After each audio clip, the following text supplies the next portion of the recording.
निशाने पर ब्यूरोक्रेट्स है। तो दूसरी तस्वीर जो है वो छत्तीसगढ़ की, जहां पर अब राम नाम को लेकर सियासत तेज हो चुकी है। और सबसे पहले बात हम मध्य प्रदेश की करते हैं, जहां भाजपा और कांग्रेस के निशान पर 15 कलेक्टर एसपी चुनाव में पक्षपात पूर्ण कार्रवाई करने का आरोप लगाया है। बता दें कि पक्षपात पूर्ण तरीके से चुनाव में अपनी भागीदारी करने का जो आरोप है वो लगाया जा रहा है। और अब तक 10 कलेक्टर 5 एसपी की शिकायत हो चुकी है। इनके ऊपर आरोप है कि इन्होंने एक विशेष दल का समर्थन किया है, उनके पक्ष में काम किया है और इसी को लेकर अब शिकायत की गई है। तो सागर, सीधी, सतना, दतिया, पन्ना कलेक्टर से कांग्रेस खासी नाराज है। और कांग्रेस साफ तौर पर यह कहती हुई नजर आ रही है कि कई अधिकारियों ने मतदान में बीजेपी का साथ दिया था। बीजेपी ने इधर भिंड, रतलाम, छतरपुर कलेक्टर की शिकायत भी की है। तो इधर बीजेपी का भी आरोप है कि कई जगहों पर प्रशासनिक अधिकारियों ने कांग्रेस का साथ दिया है। तो इधर भिंड और नरसिंहपुर कलेक्टर से दोनों पार्टियां नाराज चल रही है। बीजेपी भी उनके रवैये से नाराज है तो कांग्रेस भी नाराज है। तो इधर बीजेपी ने पक्षपात करने का आरोप लगाया है, पूर्ण कार्रवाई का आरोप लगाया है। तो इधर कांग्रेस ने भी बीजेपी के पक्ष में काम करने का आरोप इन अधिकारियों पर लगाया है। तो अब तक 15 अधिकारियों का नाम इसमें शामिल है, 15 अधिकारी, जिसमें कलेक्टर और एसपी भी शामिल हैं। और अब वो निशानदेही पर है, उन पर गंभीर आरोप लगाए जा रहे हैं। कई ऐसे प्रशासनिक अधिकारी हैं जिन पर यह आरोप है कि उन्होंने बीजेपी के पक्ष में काम किया है। तो कई ऐसे अधिकारी हैं जिन पर यह आरोप है कि उन्होंने कांग्रेस के पक्ष में काम किया है। और भिंड और नरसिंहपुर दो ऐसे जिले हैं कि यहाँ के कलेक्टर से दोनों ही दल नाराज नजर आ रहे हैं, कांग्रेस और बीजेपी। और इधर भिंड की अगर बात करें तो नेता प्रतिपक्ष गोविंद सिंह ने भिंड कलेक्टर की शिकायत भी की थी मुख्य निर्वाचन पदाधिकारी से और उन्होंने गंभीर आरोप भी लगाए थे। और इधर नरसिंहपुर कलेक्टर की भूमिका को लेकर भी दोनों ही दल नाराज नजर आ रहे हैं।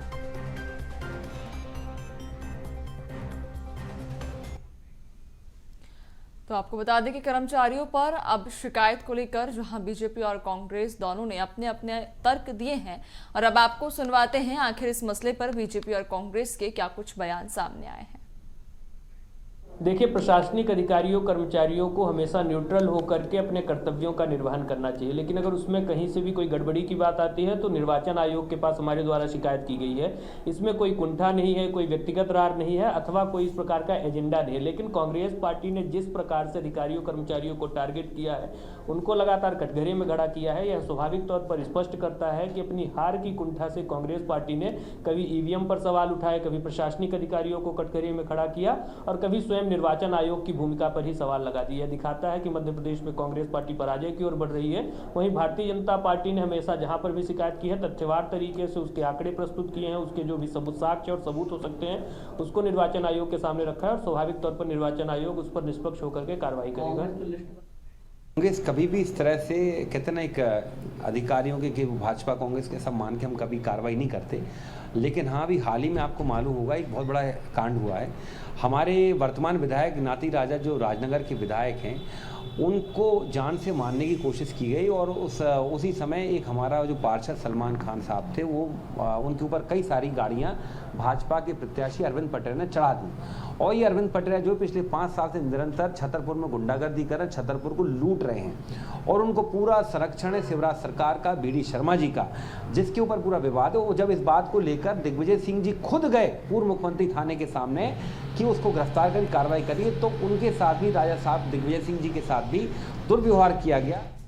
तो मध्य प्रदेश में निशाने पर ब्यूरोक्रेसी है, प्रशासनिक अधिकारी है और इस खबर पर ज़्यादा हम चर्चा करते हैं और इस खबर के हम मायने भी समझने की कोशिश करेंगे। हमारे साथ सहयोगी विवेक राणा जुड़ चुके हैं। विवेक, देखिए 3 तारीख का दिन नज़दीक है जब मतगणना होगी, परिणाम आ जाएंगे, लेकिन उससे पहले अब सियासत के केंद्र में तमाम प्रशासनिक अधिकारी नजर आ रहे हैं। चाहे बीजेपी की बात करें चाहे कांग्रेस की बात करें, दोनों ही दल खफा हैं अधिकारियों से।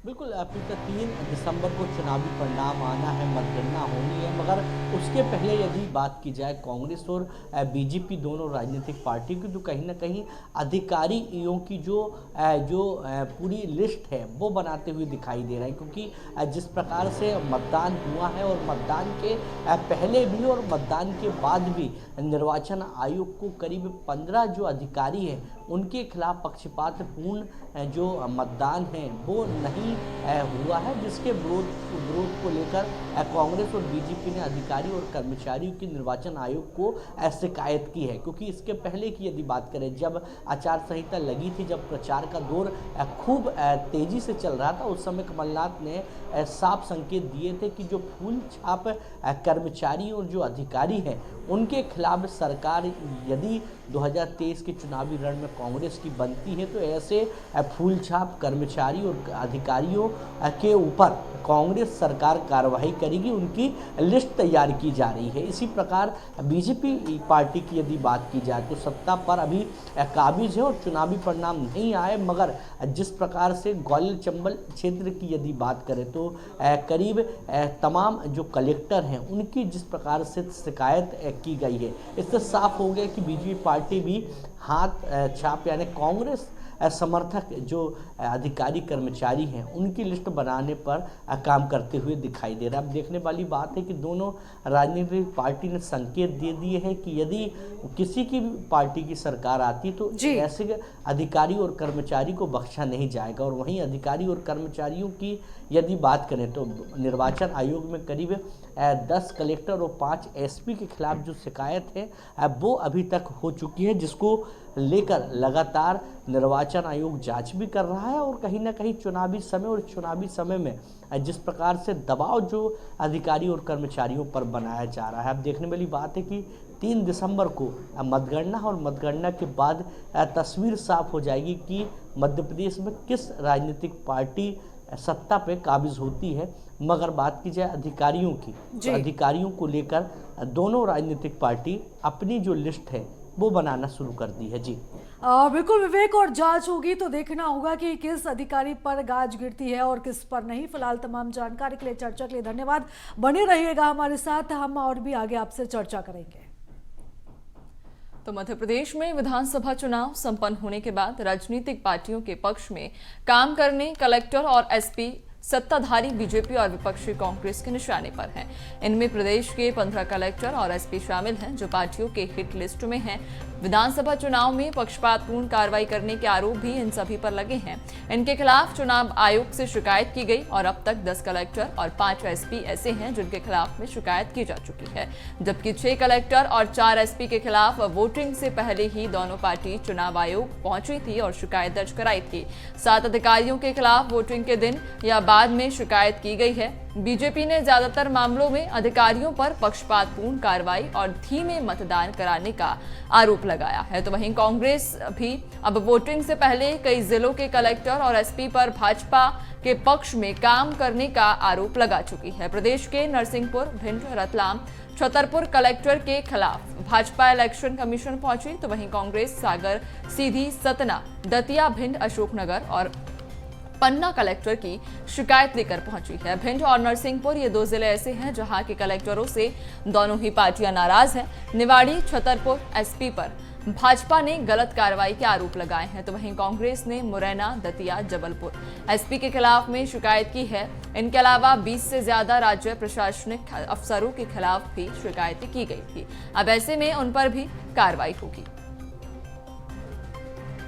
और विवेक लगातार हमारे साथ में बने हुए हैं। विवेक, एक बार फिर से आपका रुख करूंगी, जहां देख पा रहे हैं मध्य प्रदेश में अब कहीं ना कहीं दोनों ही पार्टियां, कई सारे अधिकारी कलेक्टर और एसपी से नाराज चल रही हैं। अब ऐसे में दोनों ही पार्टियां हालांकि ये आरोप लगा रही हैं, बीजेपी कह रही है कि कांग्रेस के पक्ष में कलेक्टर काम कर रहे हैं, तो कांग्रेस कह रही है कि बीजेपी के पक्ष में काम कर रहे हैं। अब ऐसे में विवेक, क्या लगता है किस कलेक्टर पर कितनी गाज गिरने की उम्मीद है और इस पर सियासत और कितनी? बिल्कुल नैन्सी, यदि बात की जाए अधिकारियों की तो हमेशा से देखने को मिलता है कि जब सत्ता पे जब नई सरकार बनती तो कहीं ना कहीं जो तबादलों का जो दौर है वो देखने को मिलता है। ख़ास तौर पे कलेक्टर की बात की जाए, एसपी की बात की जाए या उच्च स्तर के जो अधिकारी कर्मचारी हैं उनके कहीं ना कहीं जो तबादले का जो दौर है वो जारी हो जाता है और जो गाज गिरना जो शुरू है वो कहीं ना कहीं देखने को मिलती है। और जिस प्रकार से इस बार के चुनाव में करीब 10 कलेक्टर और 5 एसपी के खिलाफ जो कांग्रेस और बीजेपी ने शिकायत की, तो कहीं ना कहीं दोनों राजनीतिक पार्टी जिस प्रकार से लिस्ट तैयार कर रही है और लिस्ट के आधार पर चुनावी परिणाम जो जब आएंगे उसके बाद जो सत्ता पे काबिज जो सरकार रहेगी उसके बाद अधिकारियों के ऊपर गाज गिरती हुई दिखाई देगी। मगर मध्य प्रदेश की यदि बात करें तो इस बार का चुनावी जो रण है बड़ा जद्दोजहद वाला है, और कहीं ना कहीं चुनावी परिणामों की यदि बात करें तो चुनावी परिणाम की जो तस्वीर है वो 3 दिसंबर को साफ हो पाएगी। मगर अधिकारी और कर्मचारियों की यदि बात करें तो उनकी शिकायत को लेकर कांग्रेस और बीजेपी के जो बड़े नेता हैं, प्रतिनिधिमंडल हैं, वो लगातार भारत निर्वाचन आयोग के दरवाजे खटखटाते हुए दिखाई दे रहे हैं। क्योंकि बात करें भिंड और नरसिंहपुर की यदि बात की जाए तो दोनों ही पार्टी यहाँ के कलेक्टर से नाराज हैं, और दोनों ही पार्टियों के बड़े अधिकारियों ने कहीं ना कहीं निर्वाचन आयोग से शिकायत की है। वहीं मुरैना, दतिया और जबलपुर एसपी की यदि बात की जाए तो कांग्रेस ने यहाँ के एसपी के ऊपर निर्वाचन आयोग से शिकायत की है। देखने ही वाली बात है कि अलग अलग जिलों में जो कलेक्टर हैं, जो एसपी हैं, उनके ऊपर कहीं ना कहीं जो पक्षपातपूर्ण कार्रवाई या चुनाव सही रूप से नहीं कराने का जो आरोप है वो दोनों राजनीतिक पार्टी ने लगाई। अब देखने वाली बात है कि जब सत्ता पर दोनों में से कोई एक पार्टी काबिज होगी तो कहीं ना कहीं कई ऐसे कर्मचारी हैं और जो अधिकारी हैं जिनके ऊपर गाज गिरना तय है। जी हाँ बिल्कुल, यानी कि कई सारे अधिकारी कर्मचारी ऐसे हैं जिनके ऊपर गाज गिरना तय है, लेकिन वे कौन से कर्मचारी अधिकारी होंगे ये वक्त बताएगा। आपका बहुत शुक्रिया जानकारी साझा करने के लिए विवेक।